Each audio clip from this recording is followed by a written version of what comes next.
Dabangg Delhi versus Puneri పెల్టన్స్. ఈ match వచ్చేసి points టేబుల్లో ఉన్న టాప్ 10 టీమ్స్ మధ్యన జరిగింది. మెయిన్గా ఈ మ్యాచ్లో ఏంటంటే లాస్ట్ మ్యాచ్ వచ్చేసి ఈ రెండు టీములు తలపడినప్పుడు ఆ మ్యాచ్ వచ్చేసి టై బ్రేకర్గా ముగిసింది. అలానే టై బ్రేకర్లో కూడా టై అయ్యి గోల్డెన్ రైడ్లో వచ్చేసి దబాంగ్ ఢిల్లీ గెలిచారు.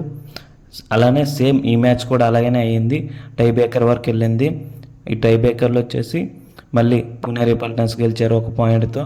ముందులో మ్యాచ్లో విషయానికి వచ్చేస్తే మెయిన్ అజింక్య పవర్ వచ్చేసి దబాంగ్ ఢిల్లీ దుక్కు సూపర్ 10 చేశాడు. అలానే ఫస్ట్ హాఫ్లో వచ్చేసి దబాంగ్ ఢిల్లీ 1 పాయింట్ లీడింగ్తో ఉండేది.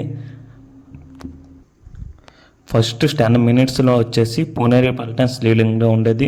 అలానే సెకండ్ 10 మినిట్స్లో వచ్చేసి దబాంగ్ ఢిల్లీ మంచి కమ్బ్యాక్ ఇచ్చారు. మళ్ళీ 21 to 30 మినిట్స్లో వచ్చేసి దబాంగ్ ఢిల్లీ మంచి ఫామ్ మీద ఉంటారు. అలానే ఈ మ్యాచ్ దబాంగ్ ఢిల్లీ గెలిచేద్దేమో అనుకున్నారు, కానీ లాస్ట్ 10 మినిట్స్లో మళ్ళీ పుణెరి పెల్టన్స్ పుంజుకొని మ్యాచ్ని టైగా ముగిసించారు. ఈ మ్యాచ్లో వచ్చేసి అజింక్య పవర్ సూపర్ 10 చేశాడు.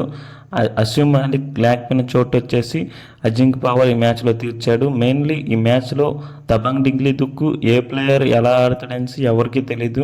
వాళ్ళ టీం దుక్కు వచ్చేసి అందరు ప్లేయర్స్ మంచిగా పెర్ఫామ్ చేసేలాగా ఉన్నారు. అవతల వైపు వచ్చేసి పుణెరి పెల్టన్ దుక్కు కెప్టెన్ అస్లాం నమ్దర్ మంచిగా రైడ్ చేస్తున్నాడు. అలానే పంకజ్ వచ్చేసి మంచిగా రైడ్ చేస్తున్నాడు. దీంట్లో మెయిన్ వాళ్ళ డిఫెండర్స్ వచ్చేసి మంచిగా ట్యాకిల్స్ చేయడం వల్ల ఈ మ్యాచ్ టైగా ముగిసింది.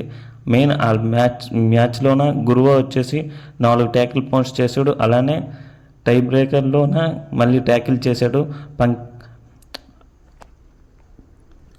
టై బ్రేకర్లో వచ్చేసి అజింక్య పవర్ని ట్యాకిల్ చేయడం వలన పుణెరి పెల్టన్స్ గెలిచారు. దబాంగ్ ఢిల్లీ దుక్కు బాగా ఆడారు, కానీ అశ్విన్ మాలిక్ని లేకుండా చోటు చూపించలేదు, అసలు బాగా ఆడారు. దీంతో ఈ మ్యాచ్ చాలా హోరాహోరీగా జరిగి పుణెరి పెల్టన్స్ గెలిచారు 1 పాయింట్తోని, అది కూడా టై బ్రేకర్లోన.